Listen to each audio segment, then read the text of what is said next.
How's everyone doing? I hope you're having a good day. Today's video, we're going to go over 10 things ride mechanics do at amusement parks when they're visiting. Now get ready. Here we go.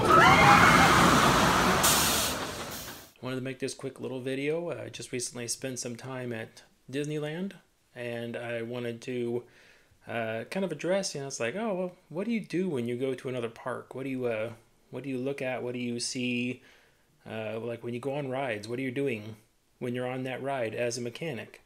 Because we look at things from a different perspective than most people do. So I wanted to go over it.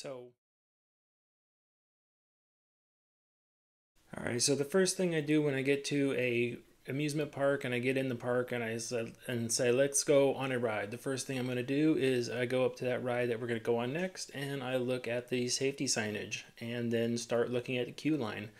The safety signage, as you've probably heard me say in other videos, is the #1 most important thing at a ride, because that's all the legal disclaimer. So anytime anything happens with a ride, the first thing they check is to make sure the safety signage is intact and legible. That's like one of the most important things to inspect in the morning time. So that's the first thing I look at, because if that is in poor condition, that means a lot of other things are in poor condition as well. But that's just a quick glance. Moving in, the #1 thing I do is actually inspect the queue line as I walk around the inside, because that will also tell you what's going on. If the queue line is in really poor condition and things are falling apart, that means that they're probably not spending a lot of time walking through that in the morning. A lot of parks have different trades involved, like it's one department's job to walk through the queue line, and the mechanics just deal with the ride and that sort of thing on the other end. But spend a lot of time looking at sharp edges, loose fasteners, alignment problems in the rails, things that could catch, cut clothing, that sort of stuff. After I've come to a stop in the queue line, the next thing I do is I start watching the ride itself. And what I'm doing is I'm watching around, I'm looking at the ride, looking at all aspects of it, just looking for anything out of the ordinary that I could find. So I'm looking for things like places that might be leaking oil, things that are making an unusual noise like a rattling or banging, anything like that. And there's not really much you can do about this, but if you're somewhere of questionable intent, you can definitely discern if you want to continue on that piece of equipment or not. So watch the ride.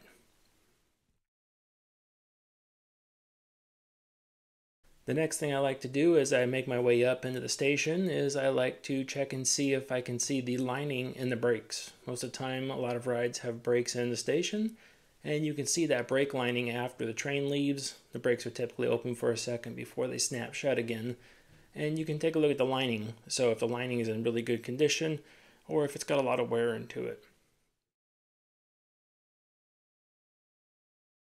Along those lines, when you get close enough where the trains are moving slow and going by, I like to look at the trains themselves. I like to see how they're maintained.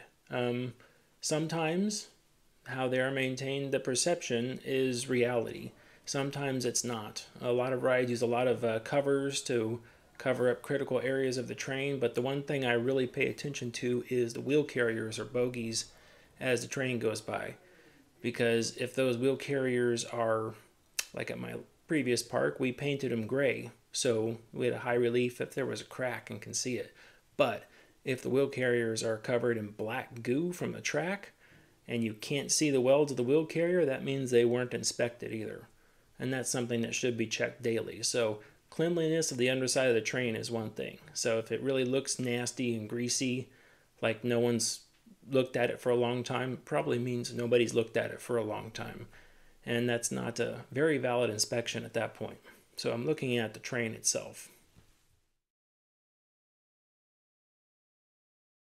A little further into the queue, what do I start doing? I start watching the operators like a hawk. Now your operators are actually the first line of defense on a ride. If something's going wrong and there's a problem, they are supposed to notice it and halt operation, whether that be pressing the e-stop button, hitting a ride stop button, or simply just unloading the ride and calling maintenance out to have something come and look into a problem. But if the operators are not paying attention, that's just as dangerous as a ride that hasn't been inspected. So I watch the operator crew like a hawk to see what they're doing, when they're doing it, and how they're doing it. I make sure their communication's good back and forth. Look for even uniform hand signals being made. Look for safety procedures. Great thing to see a safety procedure is if an employee wishes to cross the track. So they come up on the unload side of the train and they want to cross to the load side of the train. They should go to a designated spot somewhere and give a crossing signal. Those vary by parks, those vary by rides, all over the place. But they should do something, because if you just see employees walking across the train at free will, it's not a good thing.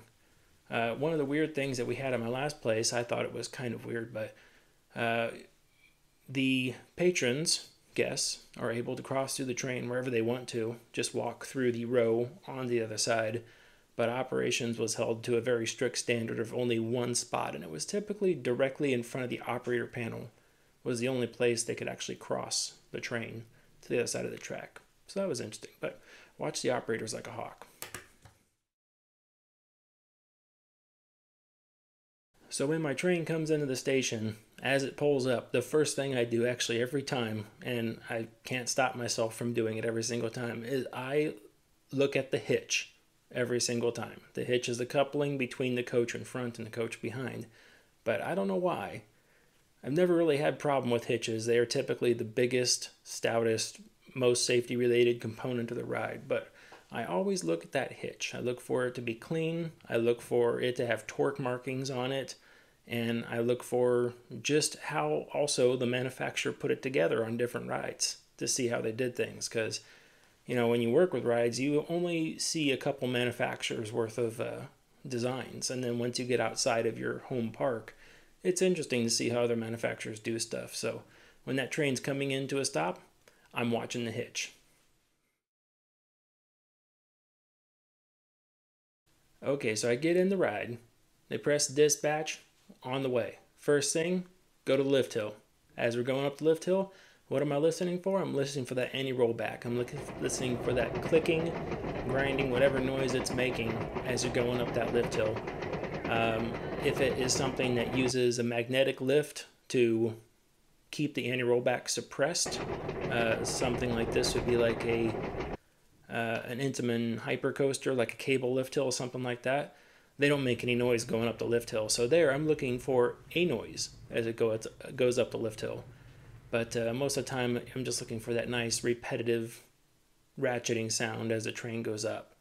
I'm listening for, ARBs that might be missing a beat, where it's going click, click, click, click, click, click, click, click, and just kind of missing spots. That's typically not good. And then I'm also listening for chain drag. And I say, what's chain drag? That's spots where, as the train passes over a spot, the UHMW or plastic liner that's underneath the chain for the lift hill might be worn away. And then as you go over that spot, it's very hard to tell for most people, but as you go over it, you can hear this grinding sound. Not very loud, it's not predominant, most people won't hear it. But as you're going over, that changes slightly. It makes this like sound as it passes over. And that's a lack of liner on the inside. Again, what can we do with this? Nothing. Just kind of tells you the overall condition of how things are. So we get up to the top of the track, train's pushed over, and we're released, and we're on to the main run track now. What am I doing? Well, there's a couple things that I'm doing. This is the last of my list here, basically. The first thing I'm doing is I'm feeling how the train is riding. All trains have a suspension of some sort, so I'm feeling how that suspension is set up. I'm feeling if the wheel carriers are aligned onto the track, if the company has even figured out wheel carrier alignment to the track to make the ride a little smoother. And I'm listening for any sort of noises that the train might be making out of the ordinary. And if it comes to a train with nylon wheels, you know them because they're really loud. They tend to scream as they go around the track. But if I'm on a train with nylon wheels, I'm feeling how out of round the nylon is. And that just produces extra vibration. So if you're on a steel coaster, steel track, steel everything, and it feels like your teeth are about to fall out, that's because the nylon wheels are out of round. They're egg-shaped. And it's causing massive vibration, which will cause stress cracks in the future if it's not taken care of quickly. Now, I've been on a lot of roller coasters, so the adrenaline spike that I get from a roller coaster is nowhere near as high as most other people's. So I have a lot more downtime on rides than most people do, where I'm just simply sitting there as the coaster goes through stuff. So one of my favorite things to do, just like a lot of people, I people watch. I look around and I wonder what that guy's problem is. It's like, wow, he is really freaking out. Like, this is the most intense thing this person's ever been on. And that's kind of funny to watch for me sometimes, just because I'm just like, some people are really scared and it shows. And honestly, I find that funny from time to time, because I'm sitting there just like, yeah, you're locked in. You're not going anywhere. Don't worry about it. You're going to wind back up in that station in about a minute and a half, 2 minutes, just like every train before you. But some people, that's a big threshold to cross and they don't want to. And I listen to them just scream their head off. And sometimes they do really funny things on the ride too. You ever seen somebody pass out on a ride? It's kind of funny to watch. Scary for the person, I'm sure, but honestly, kind of funny to watch.